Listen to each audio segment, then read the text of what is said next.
أبا عبد الله يا أبا عبد الله. بہت بڑا حق ہے. کوئی کسی بھی فن میں، کسی بھی علم میں، کسی بھی ہنر میں، کسی بھی میدان زندگی میں، کسی بھی شعبہ حیات میں کتنا ہی بلند مرتبہ ہو جائے، مگر ماں باپ کے حقوق کا لحاظ کرنا اور ادا کرنا ضروری ہے.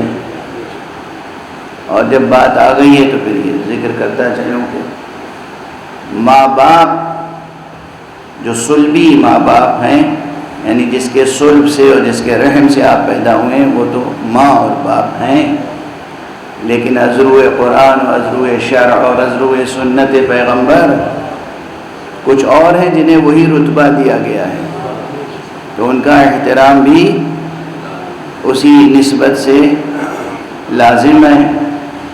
اب مثلا حدیث میں یہ مضمون آیا ہے کہ ایک باپ تو تمہارا وہ ہے جس کے صلب سے تم وجود میں آئے، جس نے تمہیں وجود بخشا، وجود بخشنے میں واسطہ فیض بنا. باپ وجود تو نہیں بخشتا ہے، وجود بخشنے والی ذات تو وہی ہے، اللہ وجود بخشتا ہے. کسی کے اختیار میں نہیں ہے، ماں باپ کے اختیار میں نہیں ہے کہ فرزند کو وجود بخشے. وہ سبب ہیں، وہ واسطہ ہیں. تو یہ جو تمہیں وجود میں لاتا ہے، اس اعتبار سے وہ باپ تمہارا باپ ہے، اس کے حقوق ہیں. پھر وہ جو تمہاری ادھوری زندگی کو پورا کرتا ہے، یعنی جو تمہیں اپنی بیٹی دیتا ہے تاکہ تم ازدواجی زندگی بسر کر سکو، وہ بھی تمہارے لیے باپ کے برابر ہے. اگر یہ سب چیزیں سامنے رہیں تو کتنے سماجی مسائل حل ہو جائیں.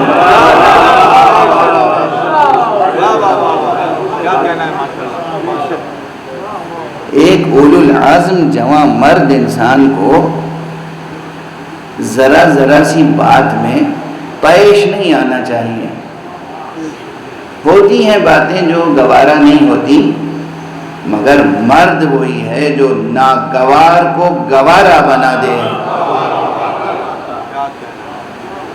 یہ ظرفیت ہونی چاہیے نا، انسانی شخصیت کی اخلاقی ظرفیت. کتنا اچھا عنوان ہے، یہ پوری کتاب لکھی جا سکتی ہے اس پر. ایک صلوات پڑھیے محمد.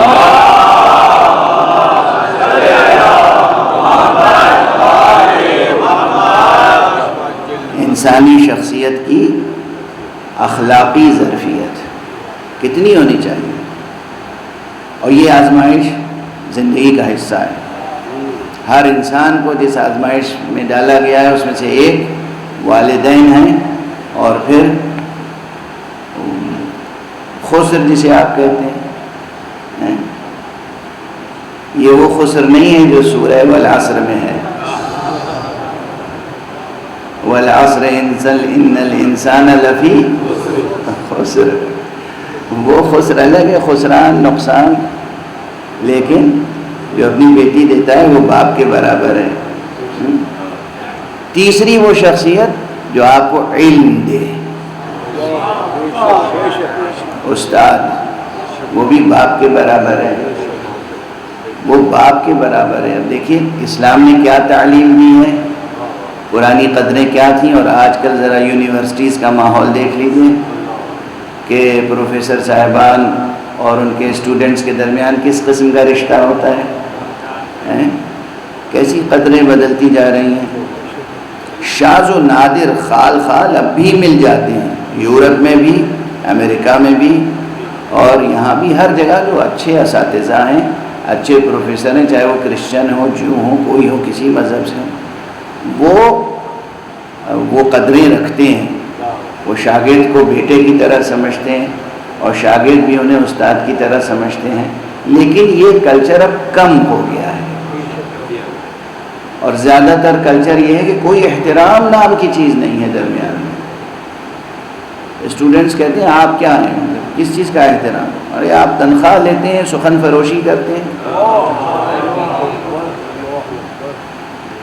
تو کسی بھی قسم کا احترام باقی نہیں رہ گیا۔ وہ زیادہ سے زیادہ چاہتے ہیں کہ طالب علم کا استحصال کریں، اور طالب علم بھی اگر ہوشیار ان کی عقل کا حامل ہے تو وہ چاہتا ہے کہ ہم زیادہ سے زیادہ ان کا استحصال کریں۔ تو اب احترام کے رشتے کی بجائے استحصال کا رشتہ بن گیا ہے۔ کہ میں عرض کرتا ہوں کہ تعلیم کبھی عبادت تھی، اب تعلیم تجارت ہے۔ اور یاد رکھیے جہاں بھی تجارت کا عنصر آ جائے گا وہاں پھر استحصال ہی کا مسئلہ ہوگا۔ وہ آگے کئی نقطے ہیں، اسے آپ پر کر لیجئے گا، fill in the blanks۔ ایک صلوات پڑھ دیجئے گا۔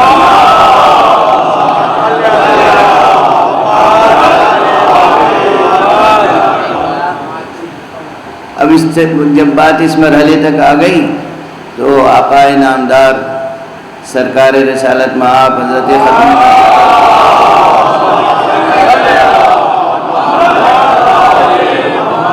صلی اللہ علیہ وآلہ وسلم کا یہ مشہور ارشاد گرامی یاد دلا دوں آپ کو کہ آپ نے فرمایا کہ انا وعلی ابوا هذه الامہ، میں اور علی اس امت کے باپ ہیں۔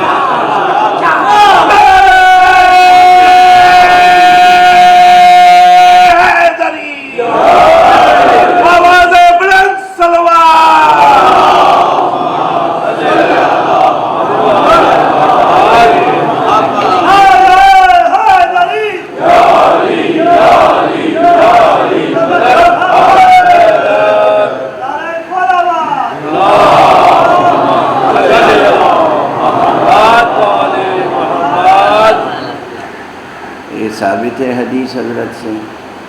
تو اب جب ایک باپ کا جو رتبہ شناس ہوگا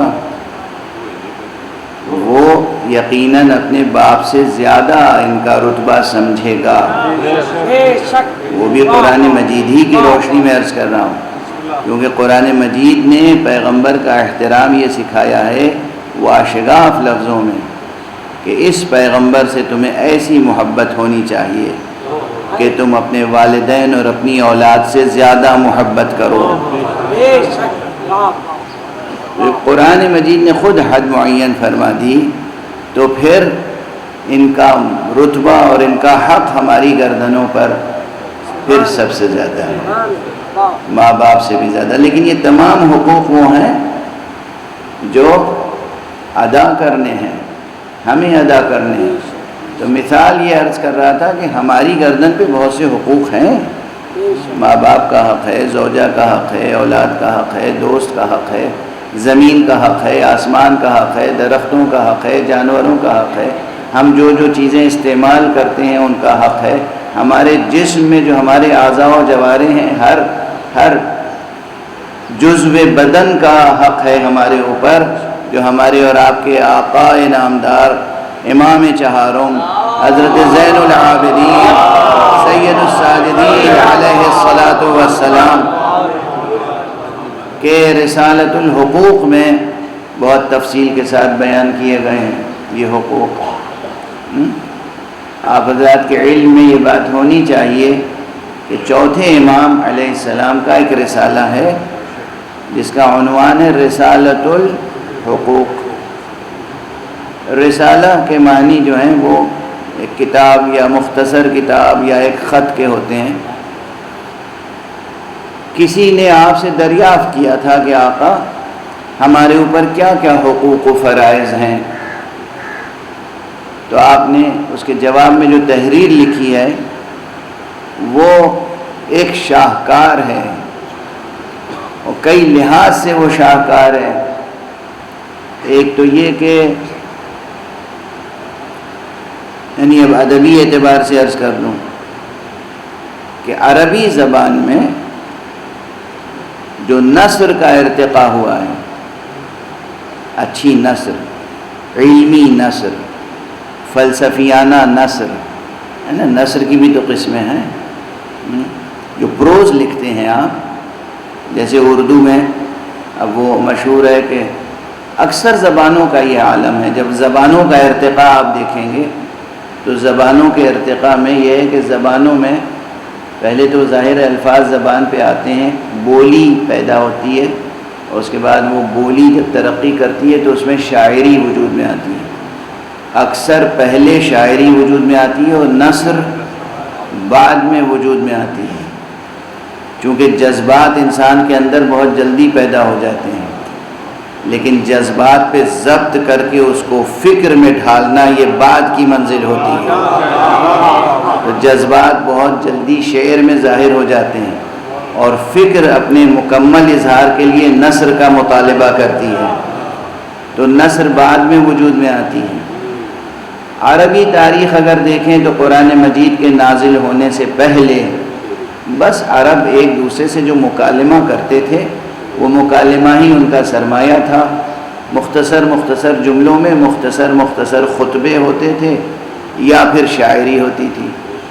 اشعار کے لیے مشہور تھے عرب، لیکن جب قرآن مجید نازل ہوا تو وہ تو نہ نثر ہے نہ شعر، وہ تو معجزہ ہے.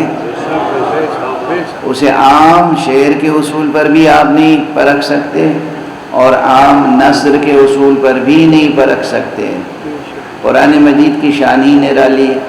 تو اب یہ معصومین علیہم السلام تھے، پیغمبر اکرم صلی اللہ علیہ وسلم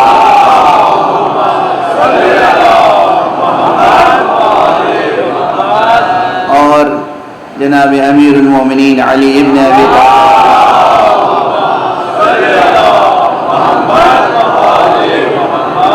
اور اس کے بعد حضرت امام حسن علیہ السلام اور حضرت امام زین العابدین علیہ السلام.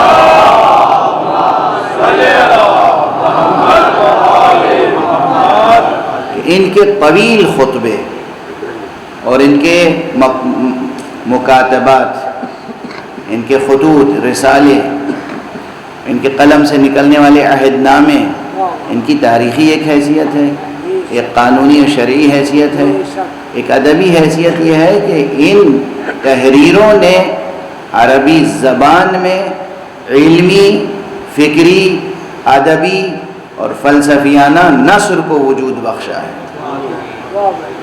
جہاں کچھ نہ تھا وہاں بیک نگاہ لطف بو تراب عربی نثر جو ہے وجود میں آئی اور اپنے پہلے ہی مرحلے میں اس طرح وجود میں آئی کہ وہ آسمانوں تک اس کی بلندی پہنچ گئی. تو جناب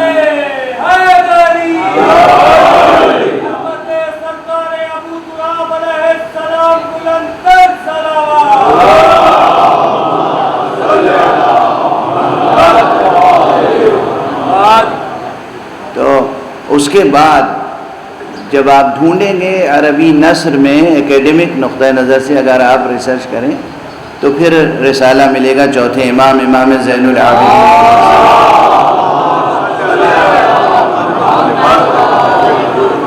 جسے رسالۃ الحقوق کہتے ہیں. اس میں 2 نسخے ہیں. اب وہ پتہ نہیں کہ نسخے میں اختلاف کہاں سے ہوا. اکثر متن میں لفظ بلفظ متن دونوں نسخوں میں مطابق ہے، لیکن ایک حق کے یا شمار کرنے میں یا پھر اس کے بیان کرنے میں صرف ایک میں فرق ہے. ایک نسخے میں 50 حقوق بیان ہوئے، ایک میں ایک اور حق کا اضافہ ہے، یعنی 51 حقوق. یہ جو حقوق ہیں یہ انسان کے عموماً اپنے وجود کے تعلق سے، جس میں اجزائے بدن بھی ہیں اور پھر قریب کے رشتہ دار بھی ہیں، ماں باپ بھائی استاد، اور جو آپ کی تربیت کرنے والا ہے وہ، اور جس کی آپ تربیت کریں موقع ملے وہ، ان سب کے حقوق بیان ہوئے ہیں. خدا کے حقوق کے بعد، اعضائے جسم کے حقوق کے بعد یہ سب حقوق بیان ہوئے. ذکر کر دیا میں نے تاکہ ذوق مطالعہ بیدار ہو جائے، آپ کو ایک سورس معلوم ہو جائے کہ ہمیں یہاں سے کیا کیا مل سکتا ہے. تو انسان کے اوپر تو بہت حقوق ہیں اور یہ حقوق بھی حق سبحانہ و تعالی نے مقرر فرمائے ہیں. ایک لفظ اور یہاں پر عرض کر کے کرتا چلوں اس لیے کہ وہ علمی اور تعلیمی ضرورت ہے. وہاں جو لفظ حق استعمال ہوا ہے عموماً ابتدائی ہمارے ٹیکسٹ میں، وہ اکثر اس معنی میں نہیں ہے جس معنی میں آج حق کا لفظ استعمال ہوتا ہے، رائٹس، بلکہ اس میں فرض کا مفہوم زیادہ ہے۔ دیکھیں یہ سوچ کی بات ہے، ایک لطیف و دقیق نقطہ ہے، اسے لے کے جائیے گا۔ انسانی فکر میں سوچ کس طرح بدلی ہے تاریخ میں۔ شروع میں جو انسان تھا وہ جب حق کہتا تھا تو فرض مراد لیتا تھا، حق کا مفہوم اس میں پوشیدہ ہے، موجود ہے، لیکن اب جو انسان حق کہتا ہے اس میں فرض کا مفہوم غائب ہو گیا۔ فرق کیا ہے اس میں؟ اللہ نے انسان کو جس فطرت پہ ڈھالا ہے، توجہ رکھیے گا، اللہ کبھی کسی سے کچھ لیتا نہیں، دیتا ہی ہے نا؟ یہ سادہ سا فقرہ یاد رہے گا۔ اللہ اللہ ہے، معبود ہے، خالق ہے، بے نیاز ہے، وہ کسی سے لیتا نہیں، دیتا ہی ہے، عطا کرتا ہے، طلب نہیں کرتا۔ نعوذ باللہ من ذالک، اس کی شان اس سے بلند ہے۔ اگر کہیں اس نے کچھ مانگا بھی ہے تو ہمارے ذوق کی تربیت کے لیے، جیسے آپ بچوں کی اگر اچھی تربیت کرنا چاہیں تو انہیں کچھ عطا کرتے ہیں اور پھر انہی سے مانگتے ہیں۔ آپ شیرینی لائے، مٹھائی لائے، چاکلیٹس لائے، کچھ لائے، آپ نے بچوں کو پھل لائے، بچوں کے سامنے رکھ دیا، اب دیکھا دو بچے آپس میں لڑ رہے ہیں، سب چاہتے ہیں ہم لے لیں، تو ان کی تربیت کے لیے آپ کہتے ہیں انہیں دو، لاؤ مجھے دو۔ ماں باپ منہ کھول کے بچوں کی طرح بچوں کے سامنے بچوں سے مانگتے ہیں کہ لاؤ ہمیں کھلاؤ۔ یہ طریقہ تربیت کا ہوتا ہے، ہر گھر میں ہوتا ہے، غیر شعوری طور پہ بھی ہوتا ہے۔ فطرت بتاتی ہے ماں باپ کو کہ اس بچے کو کھانا تو سیکھنے کی مشکل نہیں، کھلانا یہ مشکل ہے، تم سکھاؤ کہ کیسے کھلایا جائے، کیسے۔ تربیتی نکات ہے یہ کہ ماں باپ جو ہیں وہ بچے کے سامنے بچہ بن کے بیٹھ جاتے ہیں کہ ہمیں کھلاؤ، ٹھیک ہے نا۔ اللہ سبحانہ و تعالیٰ نے یہ فطرت ڈھالی ہے، تو اللہ دینے ہی والا ہے، لیکن پھر بھی وہ کبھی کہتا ہے کہ لاؤ ہمیں بھی تو قرض دو۔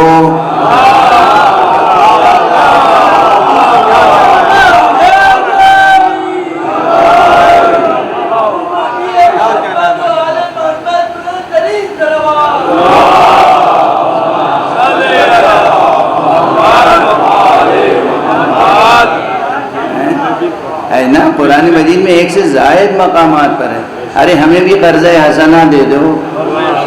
کون ہے جو اللہ کو قرض حسنہ دے؟ اب اللہ قرض مانگ رہا ہے۔ یہ ویسے ہی ہے کہ جیسے ماں باپ بچے کے سامنے منہ کھول کے بیٹھ جائیں اور آ کریں کہ بھائی ہمیں بھی کھلا دو، حالانکہ یہ نہ یہ بھوکے ہیں، نہ پیاسے ہیں، نہ انہیں خواہش ہے، نہ لالچ، نہ ضرورت، نہ احتیاج۔ بچے کی تربیت کے لیے، اس کی نفسیات میں یہ بات پیدا کرنے کے لیے، اسے یہ عادت ڈالنے کے لیے کہ ہمیں دینا چاہیے،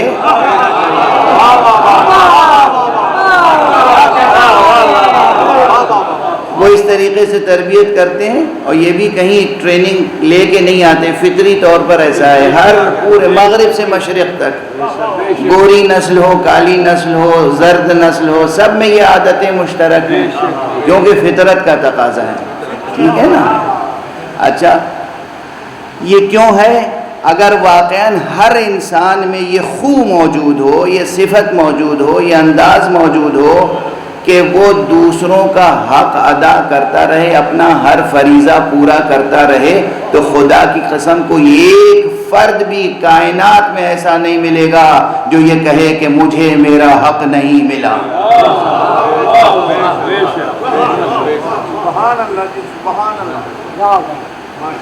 فطرت میں یہ چیز ہے نہفتہ و پوشیدہ۔ اور لفظ حق کے لغوی معنی میں بھی فرض کا کے معنی موجود ہے، اور اس معنی میں اسلام کی کلاسیکی عبارتوں میں کتابوں میں یہ لفظ استعمال ہوا ہے، لیکن اب بالکل منقلب ہو گئی ہیں باتیں۔ تو اب جب حق کہتے ہیں تو صرف وہ چیز مراد ہوتی ہے جو ہمیں لینا ہے، اور ہمیشہ بس حق لینے کے لیے نعرے لگتے ہیں۔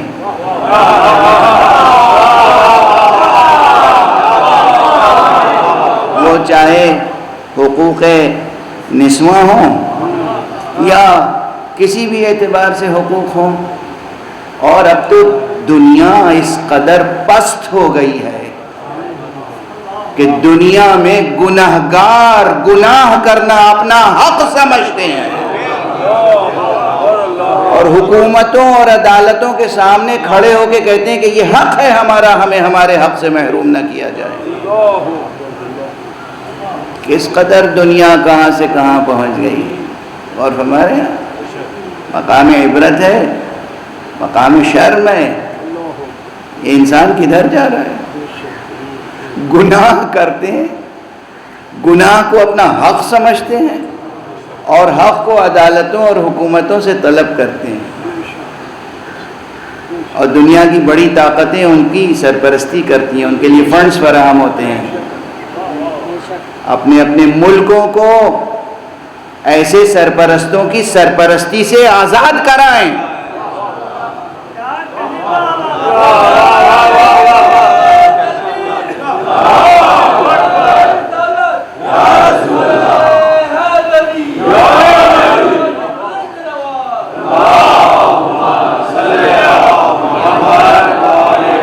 فکری آزادی، ذہنی آزادی، علمی آزادی، تعلیمی آزادی، اخلاقی آزادی،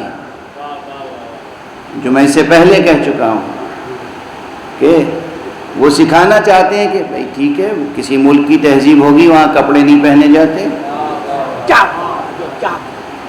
لیکن آپ یہ کیوں چاہتے ہیں کہ ہم اپنے ملک میں بھی یہی رائج کریں؟ یعنی یہ کون سی خواہش ہے؟ ایک بڑے ملک کے ایک صدر نے یہ کہا تھا، اور اس کے جملے میں نے سنے تھے خود، اور پھر پڑھے بھی جب وہ پرنٹ میڈیا میں آئے، اور وہ ریکارڈڈ ہیں، کتاب میں بھی ہیں اور اخبار کے صفحات پر بھی ہیں، کہ ہم اپنی تہذیب ساری دنیا میں پھیلائیں گے۔ آپ کے پاس تو تہذیب نام کی چیز ہے ہی نہیں۔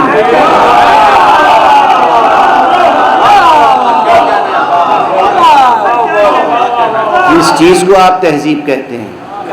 تہذیب کس چیز کو کہتے ہیں؟ کس چیز کو تہذیب کہتے ہیں؟ کیا پھیلائیں گے؟ یعنی یہ جو خواتین کرتی ہیں یہ برا لگتا ہے، انہیں ترس آتا ہے کہ یہ بیچاری خواتین کا حقوق پامال ہو رہے ہیں، جو اپنے اختیار سے، اپنی پسند سے، اپنا فرض سمجھ کے یا اپنا حق سمجھ کے حجاب کرتی ہیں۔ آپ انہیں بتائیں گے کہ یہ حق نہیں ہے تمہارا، یہ حق ہے۔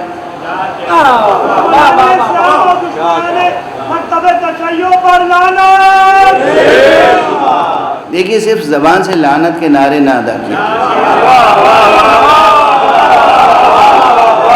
اللہ آپ کو اجر دے، لیکن نعروں سے بات نہیں بنتی، نہ نعروں سے امت بنتی ہے، نہ نعروں سے معاشرہ بنتا ہے، نہ نعروں سے کچھ حاصل ہوتا ہے۔ نعرے تو آپ کی ایک مقدار انرجی ہوا میں ضائع ہو گئی۔ نعرے کی ضرورت جب ہو تو نعرہ لگائیے، اذان دیا کیجیے۔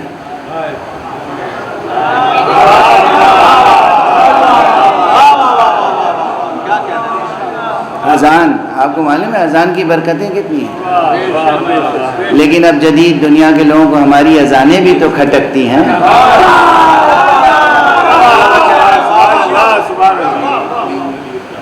اذانیں بھی تو کھٹکتی ہیں۔ اب بس بات سے بات نکلتی چلی آ رہی، آج طبیعت میری مزمحل ہے، تو جو بے اختیار باتیں آ رہی ہیں وہ عرض کرتا چلا جا رہا ہوں، مگر میں سمجھتا ہوں کہ اس میں بھی مفید باتیں آپ تک منتقل ہوتی ہیں۔ کہیں میں نے عرض کیا تھا اور پھر آپ کے سامنے عرض کر رہا ہوں، چونکہ بات اس مرحلے تک آ گئی، یہ تنہا اذان جو ہے نا، یہ فصول اذان، اللہ اکبر، اشہد ان لا الہ الا اللہ، اشهد ان محمد رسول اللہ، اشهد ان علیا ولی اللہ، حی علی الصلاۃ، حی علی الفلاح، حی علی خیر العمل. یہ جو فصول اذان ہے، اس میں سے ہر جملے کو ایک فصل کہتے ہیں. اگر ان فصول اذان کی صحیح شرح لکھ دی جائے تو پورے اسلام کی انسائکلوپیڈیا تیار ہو سکتی ہے.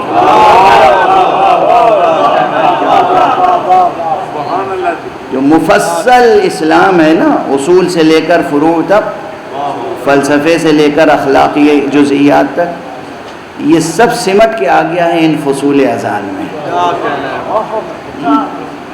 اور علمی گہرائی کے علاوہ، یہ میری بہت پرانی مفصل تقریر ہے، ہندوستان میں کہیں کی تھی.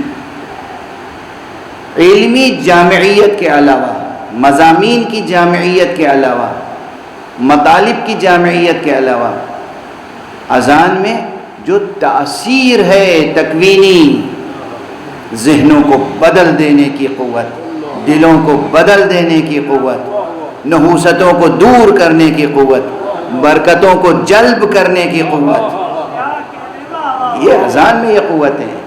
اذان میں یہ قوتیں ہیں. عموماً اذان مستحب ہے، لیکن تاکید بہت ہے کہ اذان دینی چاہیے. فرادہ بھی انسان نماز پڑھ رہا ہو تو اسے اذان بھی کہنی چاہیے، اقامت بھی کہنی چاہیے.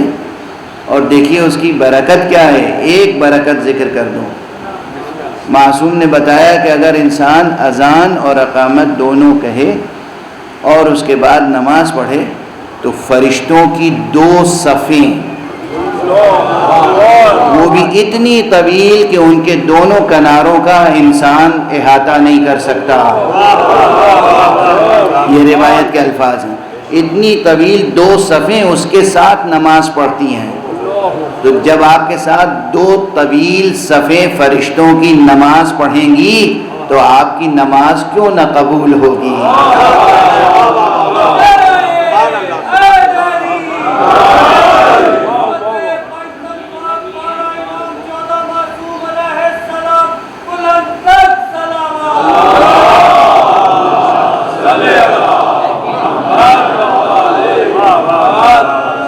جو شریعت کے مستحبات ہیں ان کو بھی حت المقدور، حت الوسع، حت الامکان چھوڑنا نہیں چاہیے.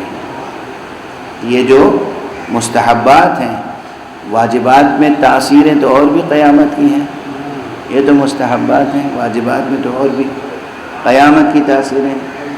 تو بہرحال یہ اذان میں بھی میں نے عرض کیا کہ پورا اسلام سمویا ہوا ہے.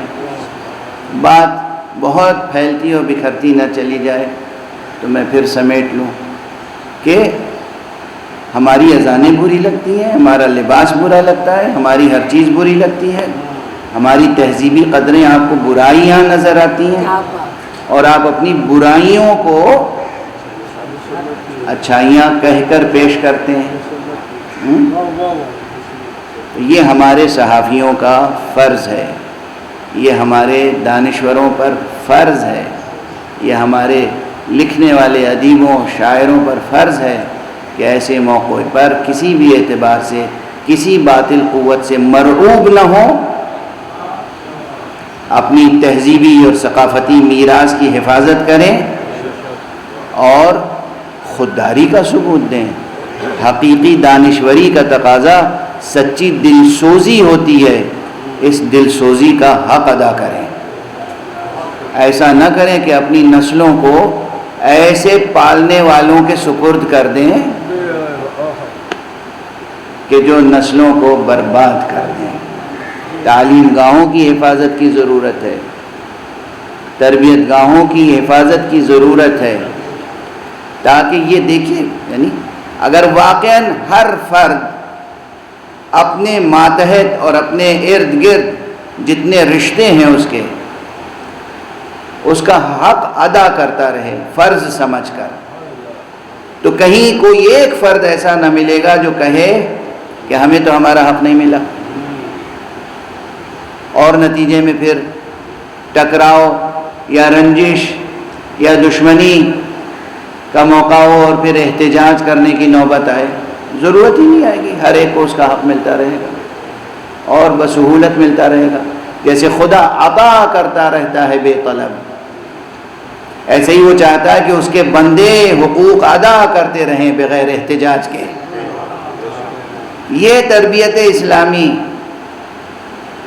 یہ ہے تربیت اسلامی کہ حق ادا کرتے رہیں۔ بہرحال اب وہ قسط کے لفظ سے بات چلی تھی اور یہاں تک آ گئی کہ خود قائما بالقسط کے معنی یہ ہیں کہ اللہ سبحانہ و تعالی اس شان سے اپنی وحدانیت اور اپنے معبود برحق و معبود واحد ہونے کی گواہی دیتا ہے کہ جس کا جو حق ہے وہ دیتا چلا جاتا ہے۔ وقت گزر گیا، مجھے تو اندازہ ہی نہیں ہوا، اور ابھی صلب موضوع میں گفتگو زیادہ آگے نہ بڑھ سکی، لیکن جب یہ بات واضح ہے کہ اللہ جس کا حق ہے وہ ادا کرتا ہے، یعنی جس کا جو رتبہ ہے وہ اسے دیتا ہے، جس کی جو ضرورت ہے وہ پوری کرتا ہے، تو اسی طرح وہ اپنے بھیجے ہوئے انبیاء اور مرسلین کے حق کو پہچانتا ہے اور ان کی ضرورتوں کو پورا کرتا ہے۔ وہ جانتا ہے کہ محمد مصطفیٰ صلی اللہ علیہ وسلم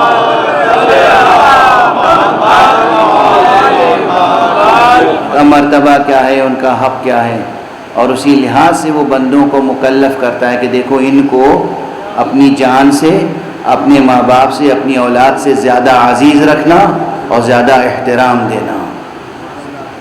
اور پیغمبر فرماتے ہیں انا وعلی ابوا هذه الامہ، میں اور علی دونوں اس امت کے باپ ہیں۔ یہ حدیثیں سنتے رہتے ہیں آپ، لیکن بھائی وہی بات ہے کہ ذکر فإن الذکریٰ تنفع المؤمنین۔ ابھی جب میں آ رہا تھا مجلس کے لیے تو یہاں جو سوزخانی فرماتے ہیں پروردگار ان کے توفیقات میں اضافہ فرمائے، یہ کچھ دو مصرے اس طرح کے کہہ رہے تھے کہ تم ذکر علی کرتے رہو اور یہ بات بھی دل میں اتر ہی جائے گی کبھی نہ کبھی۔ مجھے یہ شعر بہت پسند ہے، بہت اچھا لگتا ہے کہ کبھی نہ کبھی دل میں یہ بات اتر ہی جائے گی۔ اور ہم دیکھ رہے ہیں کہ لوگ اسلام قبول کر رہے ہیں کرۂ ارض پر، کس تیزی کے ساتھ اسلام پھیل رہا ہے اور کس تیزی سے وہ اسلام پھیل رہا ہے جسے پھیلنے کا حق ہے۔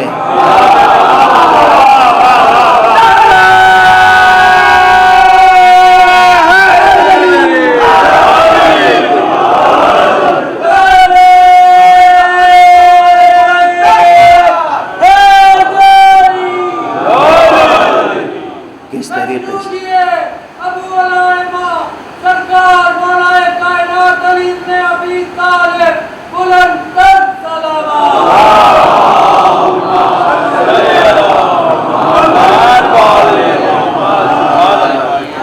لوگ ولایت غدیر میں داخل ہو رہے ہیں، جوق در جوق داخل ہو رہے ہیں۔ ہمارے پیغمبر کی صدا بس صحرا ثابت نہیں ہوئی، حالانکہ وہ منبر صحرا میں نصب کیا گیا تھا، پھر بھی وہ صدا جو اس منبر سے بلند ہوئی تھی وہ صدا بس صحرا نہ ثابت ہوئی، وہ ایسی ثابت ہوئی صدائے ولایت کہ جو صحراؤں کو گلشن بناتی چلی جا رہی ہے۔ اس میں یہ قوت تھی، یہ قوت ہے، یہ قوت تھی، یہ قوت ہے کہ وہ صحراؤں کو گلشن بنا دے، ویرانوں کو چمن بنا دے، ویرانوں کو آبادیوں میں بدل دے۔ یہ قوت تھی اور یہ قوت ہے۔ اب جب ہم ویرانہ کہتے ہیں تو آپ صرف یہ روئے زمین پر پھیلے ہوئے ویرانوں کو نہ دیکھا کیجیے، اپنے احاطہ جاں میں جو ویرانے ہیں ان کا بھی خیال کیا کیجیے۔ یہ وہ ہے پیغام کہ جو دلوں کو دل کے ویرانوں کو بھی آباد کر دیتا ہے، جو ذہن کے ویرانوں کو آباد کر دیتا ہے، ویران ذہنوں کو، ویران دلوں کو آباد کرتا ہے نور سے، روشن کرتا ہے نور سے، نور اور نورانی اور نوری حقیقتوں سے۔ اس لیے یہ اہم تذکرہ ہے جسے بار بار دہراتے رہنا چاہیے، کبھی نہ کبھی یہ دل میں بات اتر ہی جائے گی۔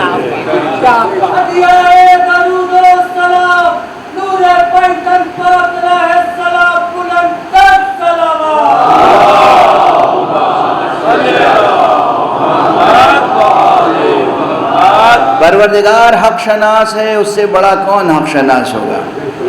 اس نے ہم سے بھی کہا کہ دیکھو ان کا رتبہ پہچانو، اپنی ذات سے بڑھ کر، اپنے ماں باپ سے بڑھ کر، اپنی اولاد سے بڑھ کر، اپنے قوم قبیلے سے بڑھ کر تم ہمارے پیغمبر کا خیال رکھنا۔ اور پھر خود اللہ نے بھی ان کا حق ادا کیا، اور اس طرح ادا کیا کہ ساری دنیا بھی اگر پیغمبر سے بے وفائی کر لے تب بھی پیغمبر کے نام نامی اور ذکر گرامی کو مٹا نہیں سکتی۔ یہ کام اس نے اپنے ہاتھ میں لے رکھا ہے۔ یہ جو ہم لوگ لکھتے ہیں سیرت میں کتابیں اور پڑھتے ہیں اور بیان کرتے ہیں، یہ سب اپنی سعادتوں میں اضافہ کرتے ہیں۔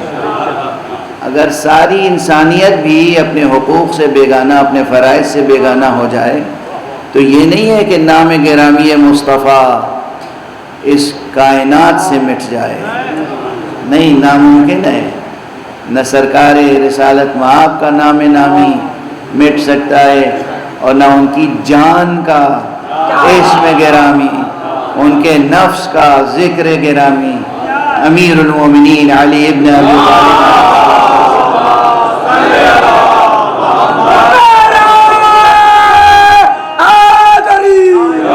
طالب کا ذکر کبھی نہیں مٹ سکتا۔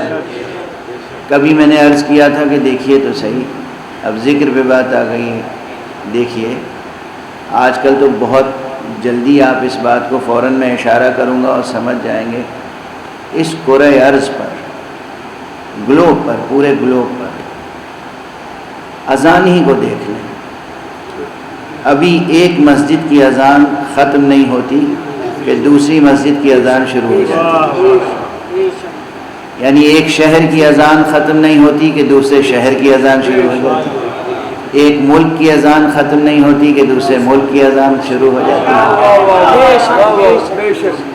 ایک خطے اور ایک علاقے اور ایک ٹائم زون اور ایک جغرافیائی زون کی اذان ختم نہیں ہوتی کہ دوسرے زون کی شروع ہو جاتی ہے۔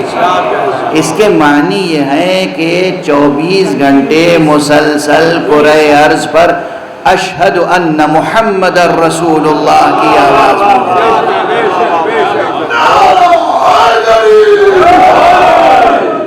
جس طرح اشہد ان لا الہ الا اللہ کی صدا گونج رہی ہے، بالکل اسی طرح اشہد ان محمد الرسول اللہ کی صدا گونج رہی ہے، اور بالکل اسی طرح اشہد ان علی ولی اللہ کی صدا گونج رہی ہے۔ نعرہ تکبیر، نعرہ رسالت، نعرہ رسالت، نعرہ حیدری، اور بلند سلام۔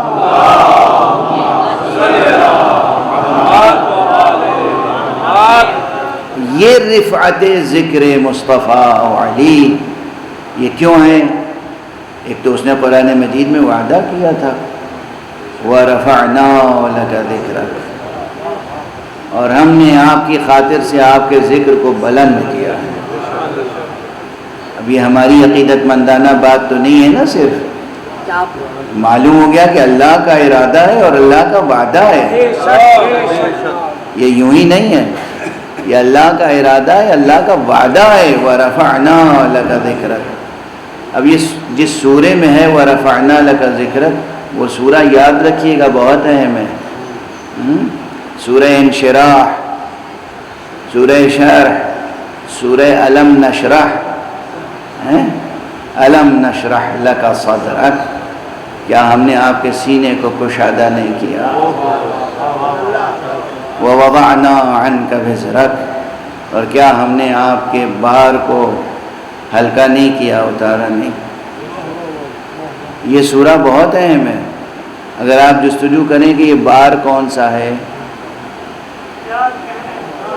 اور یہ شرح سے مراد کیا ہے، تو قرآن ہی کی بہت سے، اب یہ ایک ایسی اصیل ہے، ایسا اصول ہے تفسیر کا کہ جسے میرا خیال ہے کہ ملت اسلامیہ کا ہر مسلک قبول کرتا ہے، ہر مسلک، توجہ رکھیے گا، ہر مسلک قبول کرتا ہے۔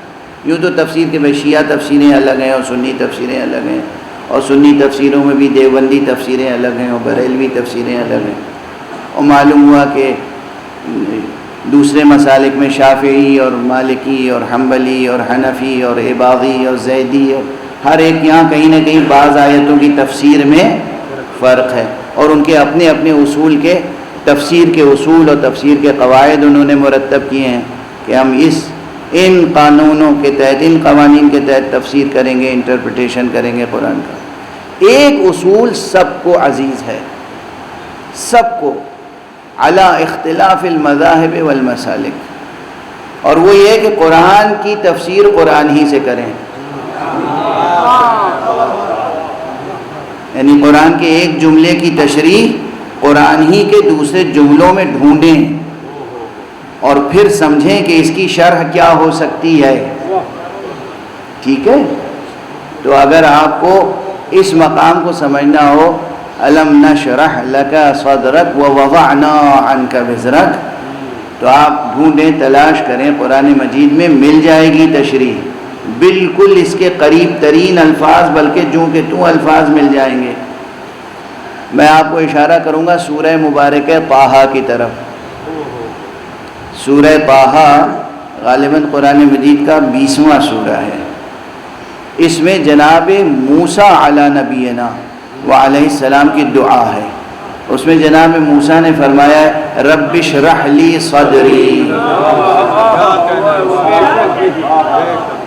پروردگار میرے سینے کو کشادہ کر، ویسر لی امری، اور میری مشکل کو، میری مہم کو آسان فرما، واحلل عقدۃ من لسانی، اور میری زبان کی گرہ کو کھول دے، واجعل لی وزیرا من اہلی، پروردگار میرے لیے میرا بوجھ اٹھانے والا کوئی میرے اہل میں سے بنا دے۔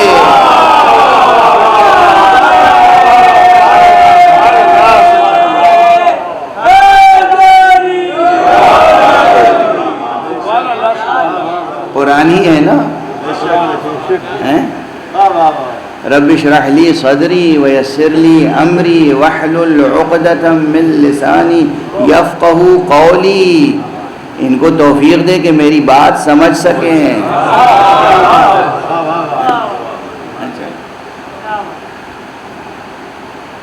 واجعل لی وزیرا من اہلی، اور میرا بار اٹھانے والا کوئی میرے اہل میں سے بنا دے۔ اب یہ سلسلہ دعا جو ہے وہ یہاں تک پہنچا کہ حق سبحانہ و تعالی نے یہ فرمایا کہ اُوتِیتَ سُؤْلَکَ یا موسیٰ، اے موسیٰ تم نے جو سوالات کیے، جو طلب کیا مجھ سے، وہ تمہیں دے دیا گیا۔ تو وہاں سوال بھی ہے اور جواب بھی ہے۔ سورہ الم نشرح کو اسی کی روشنی میں پڑھیے۔ پروردگار فرماتا ہے الم نشرح لک صدرک، کیا ہم نے تمہارے سینے کو کشادہ نہیں کیا؟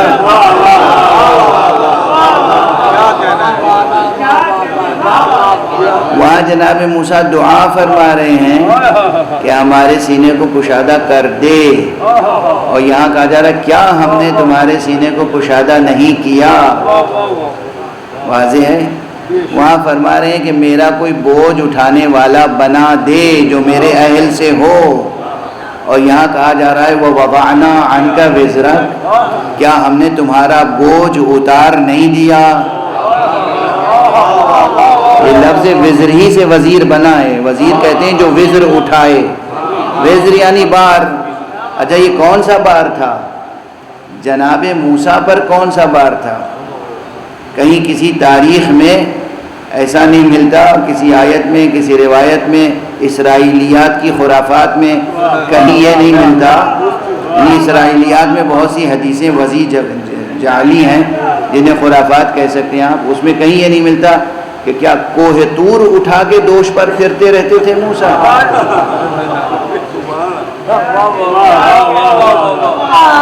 یہ بوجھ کون سا بوجھ تھا؟ یہ بار کون سا بار تھا کہ جس کے لیے پریشان تھے کہ پروردگار کوئی بار اٹھانے والا مجھے عطا کر، معین فرما. اور دیکھیں نبی کی دعا ہے. نبی کی دعا کے معنی ہے کہ نبی ہوتا ہے، وہ اپنے مرتبے کو پہچانتا ہے، خدا کے مرتبے کو پہچانتا ہے، وظیفے اپنے سمجھتا ہے. اگر اپنا وزیر بنانے کا اختیار نبی کے پاس ہوتا تو خدا سے دعا نہ کرتے کہ وزیر بنا.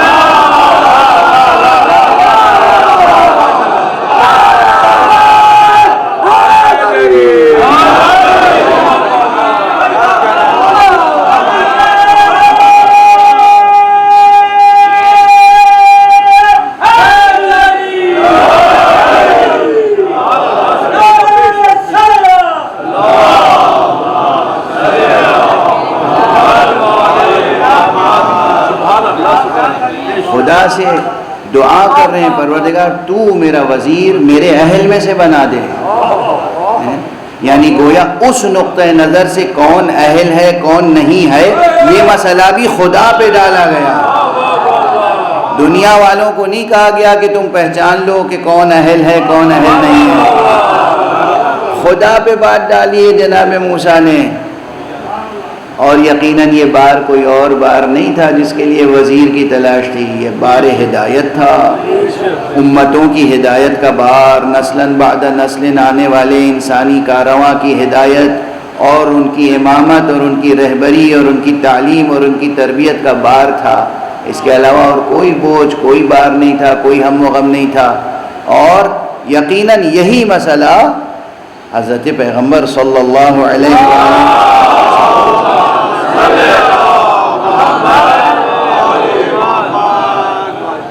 یعنی جناب موسیٰ تو معلوم ہے کہ کتنے سال کے لیے کئے برس کے لیے وہ ان کی نبوت تھی. بعد میں جناب عیسیٰ کو آنا تھا اور اس کے بعد حضرت پیغمبر کو آنا تھا. تو یہ فرض کیجئے کہ 1000 1500 2000 برس کا ان کے اوپر ایک بار ہدایت تھا کم و بیش. لیکن جو خاتم النبیین ہو اسے قیامت تک آنے والی نسلوں کی ہدایت کا ہم و غم ہے. فکر ہے کہ قیامت تک جو نسلاً بعد نسل یہ انسانی کاررواں آئے گا، اس پورے انسانی کاررواں کی ہدایت کا مسئلہ ہے. تو کس قدر بوجھ اور وزن محسوس ہوتا ہوگا. لیکن یہ ہے حضور کا ضبط اور کمال اور صبر اور شجاعت اور آپ کی شخصیت کی بزرگی، بزرگواری، بلندی، عمق اور وسعت کہ کہیں کسی آیت میں نظر نہیں آئی دعا بالکل اسی انداز سے جیسے جناب موسیٰ نے کی ہو. لیکن اللہ کا رشتہ پیغمبر سے بھی ایسا تھا کہ جو غیر معمولی تھا. موسیٰ کا مقام یہ تھا کہ زبان سے صراحتاً کچھ مانگتے تھے تو ملتا تھا.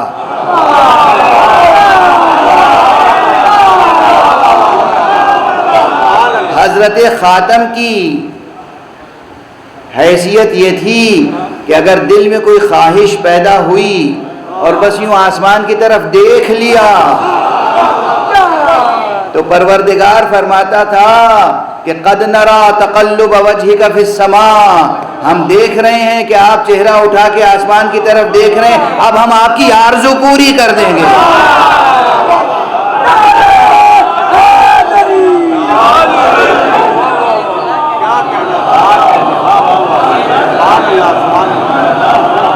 سب مل کر ایک شایان شان طریقے سے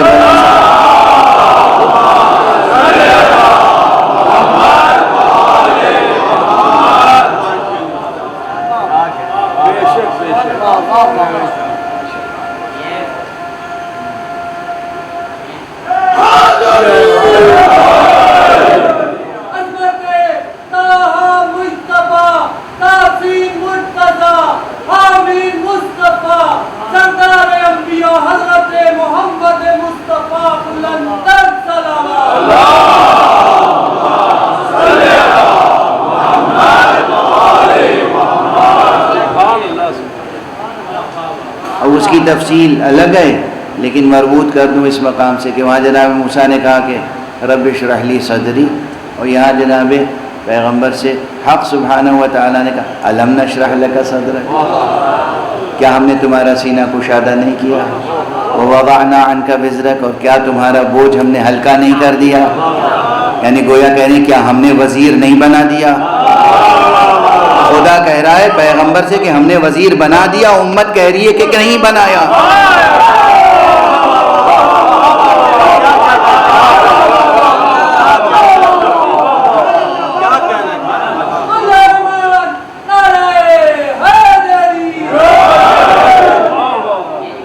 بس اب گفتگو کو یہیں روک لیں۔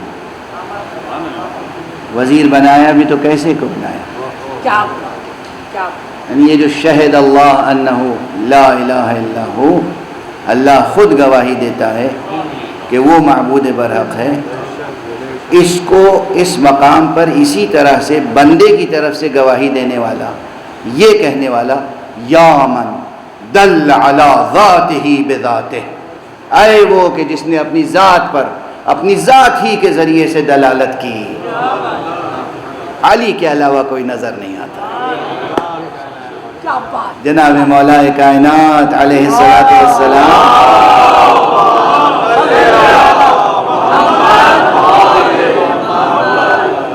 کی دعائے صباح بھی پڑھا کیجئے، یہ سعادت بھی حاصل کیا کیجئے۔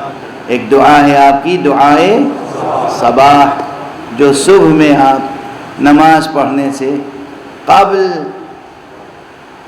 یا نماز پڑھنے کے بعد، سورج نکلنے سے پہلے گویا آپ یہ دعا پڑھتے تھے، یہ دعا ان لفظوں میں دعا کرتے تھے، جس کا ایک فقرہ صرف میں نے عرض کیا۔ وہ دعا ادبی لحاظ سے بھی اور اس کا متن جو ہے اس قدر پرشکو ہے کہ اپنی جگہ اعجاز ہے۔ اس کا ایک فقرہ یا من دل علی ذاتہ بذاتہ، اے وہ پروردگار کہ جس نے اپنی ذات کی طرف اپنی ہی ذات کے ذریعے سے رہنمائی کی، جو خدا کو بلا فصل پہچان سکے وہی گواہی دے سکتا ہے اس کی وحدانیت کی، اور ہم اسی کو بلا فصل تسلیم کرنے پر مجبور ہوتے ہیں۔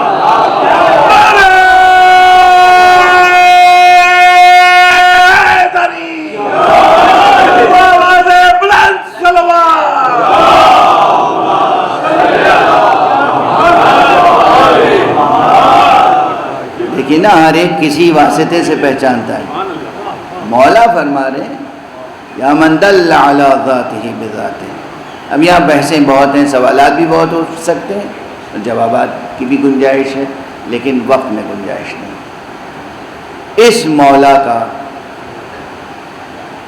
اس باپ کا جو پوری امت کا باپ ہے، ایک خاص بیٹا ہے۔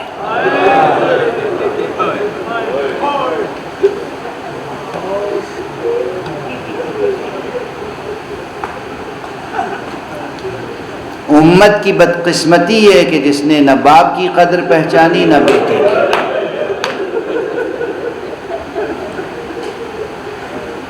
اور یہ عظیم ذمہ داری ہمارے سر آئی کہ ہم باپ کی بھی سوگواری اور بیٹے کی بھی سوگواری کے مراسم ادا کریں۔ بالکل وقت نہیں ہے، اس لیے بہت تیزی سے چند فقرے عرض کروں گا۔ آج 8 محرم ہو گئے،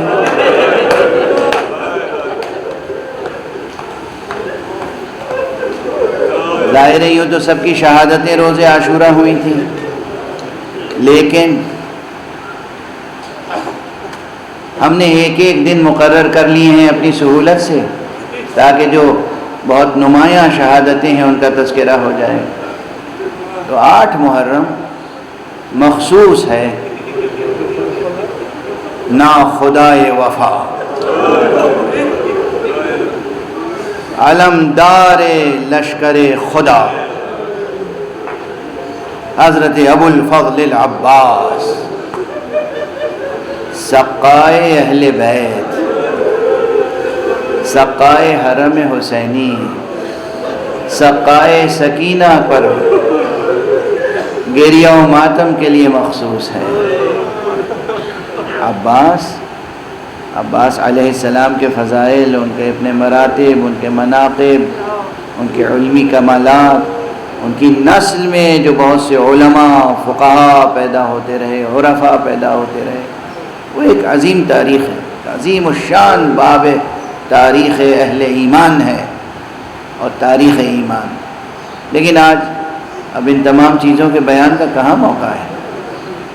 ماتم داری کے لیے، سوگواری کے لیے، صف ازاں روشن کرنے کے لیے تو تذکرہ بس اس بات کا ہوتا ہے کہ کس طریقے سے شب عاشور جناب عباس نے جانثاری کے مضمون پر خطبہ ارشاد فرمایا، کس طریقے سے صبح عاشور سے جنگ کرنے کے لیے، ایک بھرپور جنگ کرنے کے لیے بےتاب ہو رہے تھے، لیکن چونکہ اپنے بڑے بھائی کو صرف بڑا بھائی نہیں سمجھتے تھے، سمجھتے تھے یہ فرزند رسول ہے، یہ حجت حق ہے، یہ حجت خدا ہیں، یہ جانشین رسول ہیں، امام وقت ہیں، امام برحق ہیں، اس لیے ان کی اطاعت ہم پر فرض ہے۔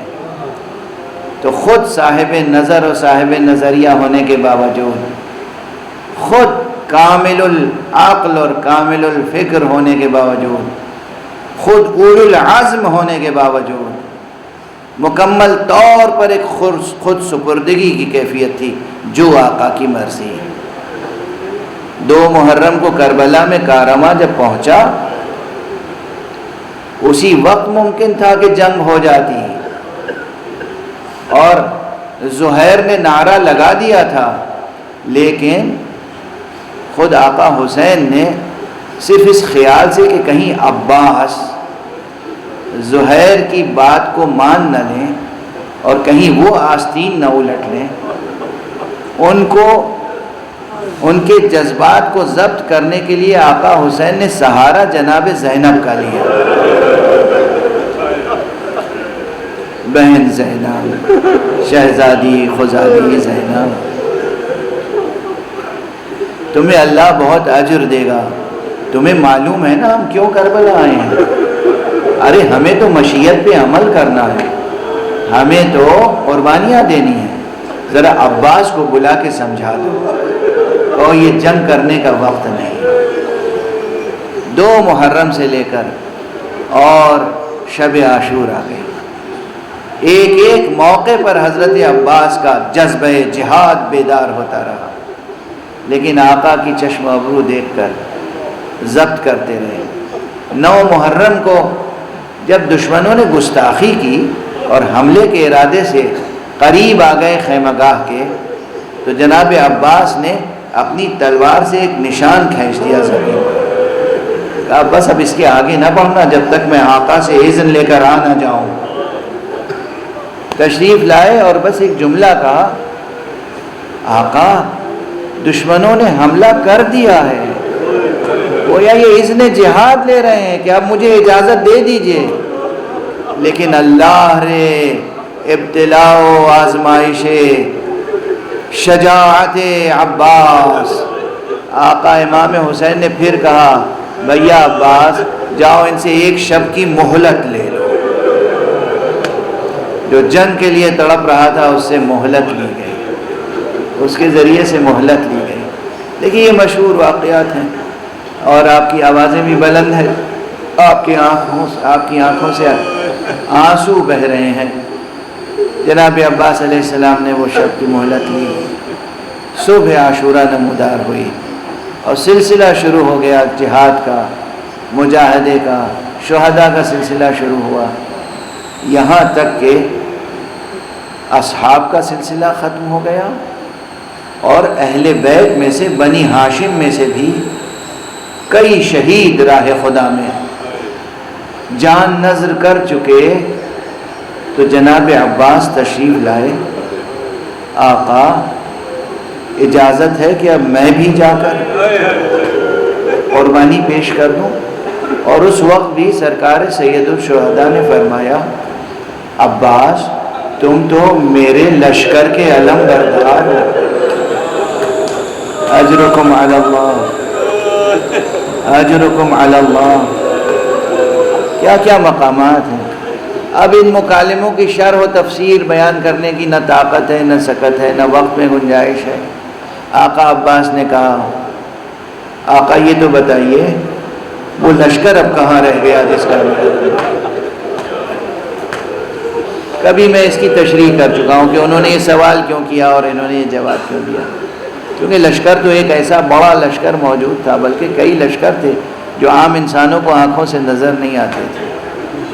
تو آقا حسین نے کہا کہ تم تو میرے لشکر کے علم بردار ہو، لیکن حضرت عباس کو وہ ظاہری افراد کی طرف اشارہ کرنا مقصود تھا کہ اب لشکر کہاں رہ گیا جس کا میں علم بردار ہوں۔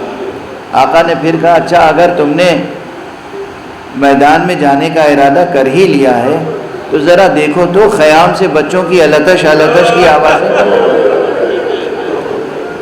بچوں کی پیاس بجھانے کا کوئی اہتمام کرو۔ ہائے جو دونوں ہاتھوں سے برابر سے شمشیر زنی کر سکتا تھا اس کے ایک ہاتھ میں علم دے دیا، ایک ہاتھ میں مشکیزہ دے دیا۔ عباس جہاد کا حق ادا کریں تو کس طرح سے کریں، پھر بھی تشریف لے گئے ہیں۔ شیر شیر ہی ہوتا ہے، مجاہد مجاہد ہی ہوتا ہے، بہادر بہادر ہوتا ہے۔ پھر آپ کی شخصیت میں جو ہیبت تھی، رعب تھا، وہ پورے لشکر کو ہرا دینے کے لیے کافی تھا۔ تشریف لے گئے اور اس طرح کامیابی حاصل کی کہ فرات کو چلو میں اٹھا لیا۔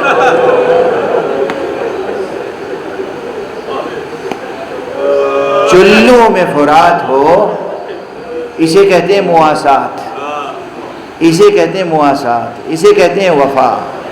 مواسات میں اس مرتبہ غالباً 2-3 مرتبہ عرض کر چکا مواسات، تاکہ یہ لفظ یاد رہے، اس کے معنی یاد رہیں، اور جب کوئی لفظ بھی ذہن میں پڑ جاتا ہے تو اس کے معنی بھی انسان کی سیرت پہ اثر ڈالتے ہیں۔ تو جناب عباس کی شأن مواسات یہ ہے، مواسات یعنی دوسرے کے غم میں، دوسرے کی مصیبت میں، دوسرے کی مشکل میں شریک حال ہونا۔ چلو میں پانی ہے مگر خیال یہ ہے کہ آقا پیاسے ہیں، سکینہ پیاسی ہے، اصغر پیاسے ہیں، زینب پیاسی ہیں، پانی اٹھایا اور پھینک دیا، مشکیزہ بھرا اور خیام کی طرف رخ کیا۔ سب آپ کے سامنے منظر ہیں، مجھے معلوم ہے آپ کی پلکوں پہ منظر سچے ہوئے ہیں، لیکن مجلس کے تقاضے پورے کرنے ہیں، عزاداری کے تقاضے پورے کرنے ہیں، گویا نظر عقیدت پیش کرنی ہے۔ جناب ابو الفضل خیمہ گاہ کی طرف آ رہے ہیں، دشمنوں نے اب چاروں طرف سے گھیرنا شروع کیا۔ ایک کھجور کے درخت کی آڑ میں آ کے ایک شقی نے داہنے ہاتھ پہ وار کیا، آپ کا داہنا ہاتھ قلم ہوا، آپ نے مشکیزہ بائیں ہاتھ میں لے لیا۔ کسی اور نے ایک اور درخت کی آڑ میں کھڑے ہو کر دھوکہ دے کر وار کیا، آپ کا بایاں ہاتھ قلم ہوا، آپ نے دانتوں میں مشق کو سنبھالا۔ سامنے سے ایک تیر آیا اور اس نے مشق کا پانی بہا دیا۔ صرف مشق کا پانی نہیں بہا، عباس کا دل چھد کر رہ گیا۔ اب جو میدان کربلا سے متعلق روایتیں ہم تک آئی ہیں نا ہمارے سلسلوں سے، انہوں نے ایک عجیب و غریب بات بتائی ہے۔ جب آقا ابو الفضل نے آواز دی ہے کہ آقا آپ پر آخری سلام اور آقا امام حسین چلے ہیں، تو اس ترتیب سے تو گویا سب سے پہلے آپ کا لاشا ملنا چاہیے تھا، اس کے بعد بایاں ہاتھ اور اس کے بعد داہنا ہاتھ، لیکن نہیں، جب چلے ہیں تو پہلے بایاں ہاتھ ملا، اس کے بعد داہنا ہاتھ ملا، اس کے بعد آگے بڑھے ہیں تو آپ کا جسم مبارک ملا۔ اس کے معنی یہ ہے کہ جب مشکیزہ چھد گیا تو پھر حضرت عباس نے اپنا رخ موڑ دیا،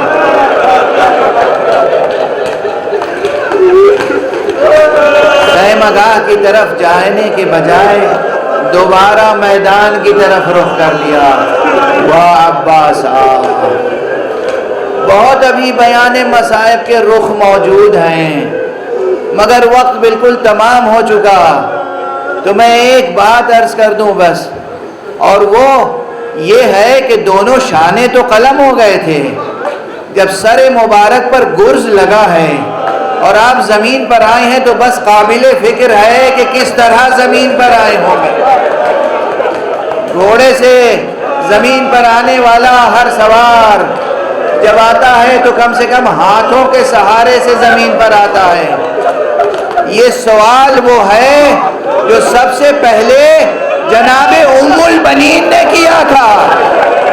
جب جناب ام البنین کو بتایا گیا کہ شہادت سے پہلے دونوں شانے قلم ہو گئے تھے، کہا رہے یہ تو بتاؤ پھر میرا لال گھوڑے سے زمین پر کیسے؟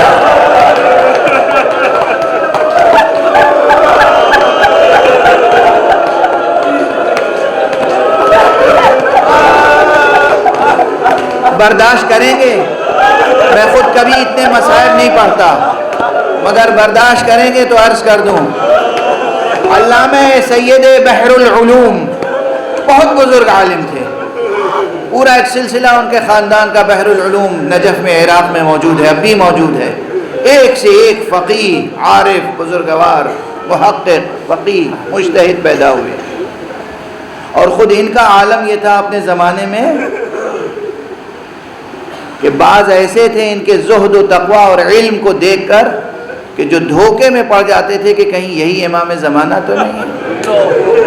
یہ تذکروں میں موجود ہے، تاریخوں میں موجود ہے یہ تذکرے. جناب سید مہدی بحر العلوم، ان سے کسی نے پوچھا پروردگار آپ سب کو توفیق دے کہ زیارت کربلا کریں. آقا ابو الفضل کی زری بڑی نہیں چھوٹی ہے، اور اس زریح کے نیچے جو اصل قبر ہے وہ بہت چھوٹی سی قبر ہے. کسی نے جا کے علامہ سید بحر العلوم سے پوچھا کہ آقا حضرت ابو الفضل کا قد، آپ کا قامت، آپ تو اسب دو رکابہ پہ سوار ہوا کرتے تھے، وہ بلند قد و قامت، یہ کیا وجہ ہے کہ آپ کی قبر بہت چھوٹی سی ہے؟ انہوں نے سر و سینہ پیٹ کے کہا تمہیں معلوم نہیں ہے کہ کربلا میں کیا کیا مصائب ہوئے؟